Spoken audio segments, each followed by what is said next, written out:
The shot didn't sound like a shot at first, more like a screen door slamming in the wrong season. And then every sound in Bay Haven, Georgia just paused. The cicadas cut off. Someone's to-go coffee kissed the sidewalk and went flat.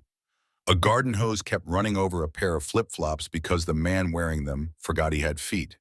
And in the middle of all that stillness, Sergeant Hank Mercer stood with both hands locked on his sidearm, locked on the man he'd just dropped.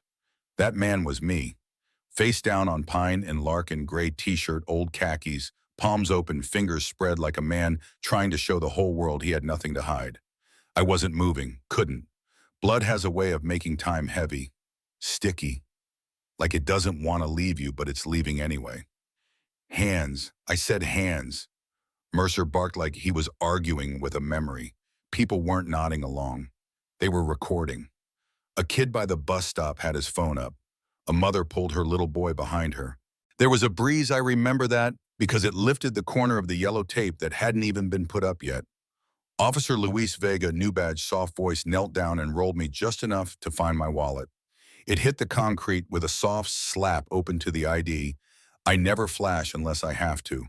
The color drained out of Vega's face.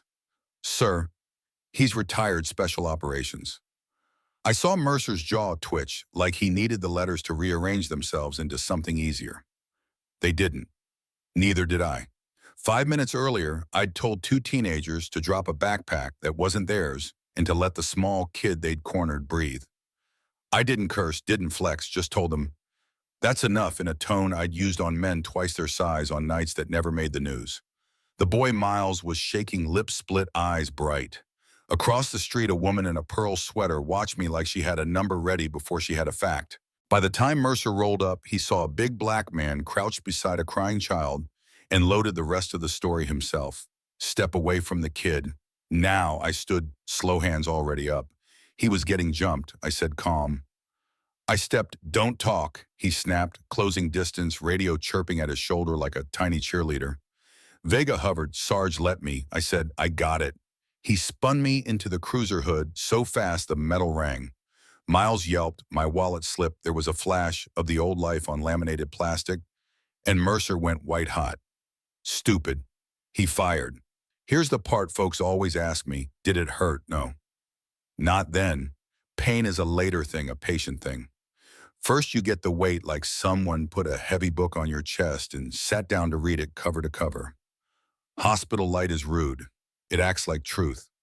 I woke cuffed to a bed rail, two officers pretending not to stare at me like I might sprout horns with the IV. A woman pushed the door open like it owed her money, Navy suit smart eyes. Mr. Cole, I'm Alana Price, court appointed for the moment, unless you fire me, which you shouldn't. I stared back, skin dry, mouth drier. You're flagged as potentially violent, she said to the corner of the room, which is interesting for a man shot while standing still. The older cop didn't move. The younger one looked down at his boots. Alana kept going. You're charged with resisting, obstruction, disturbing the peace. They wrote you up like a thunderstorm. I've seen one shaky witness, one biased one, and a video that's going to change the air in this city. If we can get it admitted. I didn't say yes, didn't say no, just breathed. People mistake quiet for surrender. They don't know the hours it takes to hold your breath properly. Courtrooms smell like furniture polish and old opinions. Judge Ruth Ellison runs her docket like a factory efficient, immaculate, allergic to detours. Mercer sat across from me with a smirk he thought was small. It wasn't. Vega looked like someone had taken the batteries out of him overnight. Alana said, whatever happens, you let me talk. I nodded. Talking hadn't helped me earlier. They put Mercer on the stand. He told the story that protects itself, worse compliance, threat gestures, felt weapon. Alana stood steady, voice careful steps. Did you recover a weapon? No. Any object resembling one? None. So the threat was your feeling, not his hands. Objection. The judge sustained, bored enough to be dangerous. As Mercer left the stand, he clipped my shin with his boot under the table. No accident, just a quick, mean thing men do when they think no one's watching. Ethan Ramon, a young reporter 2 rows back, caught it with a camera so clean you could hear the rubber heel. By night, Alana turned our little office into a war room. She ran my name through the DOD portals I knew wouldn't answer Daryl Cole, no records. She tried the old addresses, no records. She typed my service number like a prayer. The prayer bounced. Then a brown envelope slid under the door with no footprints, attached a photocopy of an after-action report from somewhere we don't talk about, dated a year I don't say out loud. 3 legible lines: extraction successful. Civilian lives preserved. Operative de-identified for continued classified work. There was a sticky note in a looping hand. He saved my niece. P. Jensen. Alana sat back like the room had tilted. You didn't disappear, she muttered. They put you away on purpose. We found gas station footage. Wide angle, ugly, honest. My hands are up.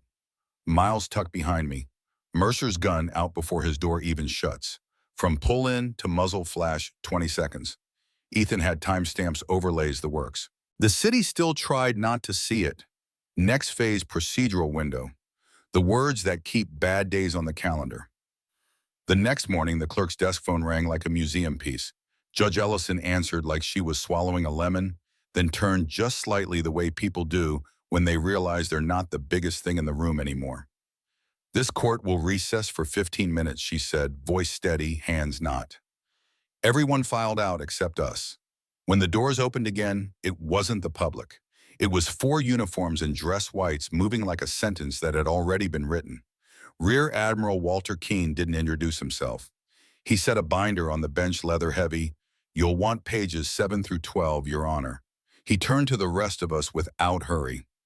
Mr. Cole is a federally protected witness attached to an ongoing inquiry into law enforcement corruption. His cover was compromised during an unlawful stop. Mercer started to stand. Keene looked at him, the way surgeons look at x-rays. You didn't have to know who he was to know what he wasn't, he said. He wasn't armed. Jurisdiction shifted in a sentence. Local proceedings suspended federal oversight and assumed. 2 military police stepped center aisle with a sealed order. Judge Ellison read it throat tight. By directive, the immediate arrest of Sergeant Hank Mercer for obstruction in assault of a protected federal witness. The room forgot how to breathe. Mercer laughed that strange, brittle laugh men use when they've run out of exits. You're arresting me here. I followed the book. The MP offered him the cuffs like a choice he'd already made. Click, clean. Echoed more than it needed to. He swung his chin toward me. I didn't know who you were. I looked at him, not unkind, just done. You thought you were the law, I said. Turns out the law never belonged to you. He looked smaller walking out than he did walking in. No one cheered. Not when the judge adjourned, not when the cameras outside started blinking like lightning bugs around a porch. Bayhaven can be loud when it wants to be. That day it gave me a hush I didn't expect. Veterans in caps nodded like they were counting the names beneath them. Mothers pulled kids closer. A line of young men in work shirts stood shoulder to shoulder without saying why. Miles stepped through someone's legs to get to me, the same oversized t-shirt, new bandage on his lip. We looked at each other for a second that took its time. I went down slow, my shoulder complaining about it, and nodded a small one, the kind that means we lived. I stood, turned to the crowd, and said the only thing that felt true. I didn't win. I just survived. A black SUV rolled up quiet, doors open. The world dimmed when they closed, not silent, just softer, like the ocean when you shut the screen door. Keene's face has a geography of too many funerals. He studied me. Truth doesn't land, he said. It detonates. What do you want now? I watched Bayhaven slide by the tinted glass, the laundromat where a lady keeps extra quarters for strangers, the corner store where the clerk calls everybody boss because it costs nothing and buys a moment of dignity. I don't want a parade, I said. I want the next knock to open the door, not lock it with folks still inside. That night, the footage ran everywhere, then somewhere bigger than everywhere, group chats, church basements, locker rooms, a break room at a plant 3 counties over. The comments weren't all pretty, but a lot were honest. Whistleblowers got brave. A state senator pretended he'd always cared. A training chief quietly called Elena and asked for the video link for instruction. Vega texted her 3 words, I'm giving statements. People keep asking me if it felt like justice. I tell them, justice is a moving thing, a bus you chase, wave your arms at, and sometimes it stops, sometimes it rolls past, and you see your reflection in its window, small and stretched. That day in Bayhaven, It slowed down long enough to read the sign. I go back to Pine and Larkin, sometimes early, before the day has an opinion. The stain's gone. Someone pressure washed it like the city wanted to pretend cement forgets. But the neighbor with the flip-flops still waters his azaleas like they're worth the trouble, and the kid at the bus stop still taps his sneaker to a beat only he can hear. I buy a juice for Miles when I see him, and we don't make a big deal about it. Some survivals don't belong to headlines. They belong to ordinary mornings and people who promise each other the next one will be better. You'll hear different versions of what happened here. You'll hear about procedure, you'll hear about fear, you'll hear about split-second decisions from folks who haven't made one outside a drive-thru. Here's mine: a man pulled a gun because a story in his head felt louder than the truth in front of his eyes. Another man, me, stood still and lived long enough to tell you that standing still almost killed him.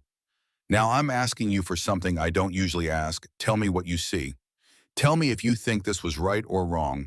If you've watched someone get misread because of their skin, their size, the neighborhood they were standing in. Drop your city, your story, the moment you decided protocol shouldn't be an alibi. And if you stand with the quiet ones, the ones who survive first and celebrate later, write it plain so we can count each other. I'm here.